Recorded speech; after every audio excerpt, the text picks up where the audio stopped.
Hello! Last time I cancelled my old game, again, to start a new project. In this video we'll take a look at what I have achieved since last time.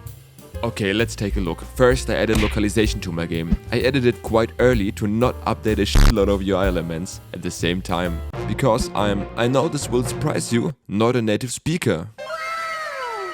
Adding localization was super easy and absolutely intuitive.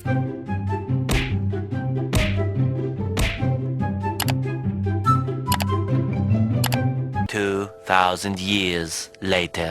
After finishing up the first text, I also created the first steps of a really simple HUD system. Nothing fancy, just to show up text when walking on a pick-upable item. It also took me some time to figure out how to get the key binding for a specific action with the new Unity input system. But here it is. You can now walk towards an item and label elements will guide you how to pick it up. The next new thing is that you can actually pick it up. I created the base of an inventory system without any UI. This is just the core and will probably be updated more and more. It's so easy peasy lemon squeezy, just a list of models that holds the slot data. Which slot number, which item, and what is the item amount. That's it.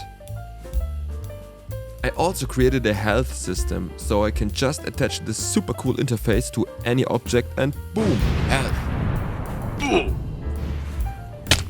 But just like the inventory system, this is just the core functionality. I also want to add a nice UI to the HUD and also have more than only a health bar. What about status effects? I think I'm gonna add them in the next few weeks, or month, or in my next project, because I also will quit development on this project. Next thing I created in the past 2 weeks was, like every other stuff I made, just the core system of the attack controller. This only will be used for environment attacks like gathering stones, wood, minerals and things like that, not for enemy attacks. So maybe the naming could be confusing, but I will change that later when it's time for it. You can punch now every hittable interface in the scene and the specific attack function is getting called. In this case, when I hit the tree, a rigid body was added so the tree is falling so realistic.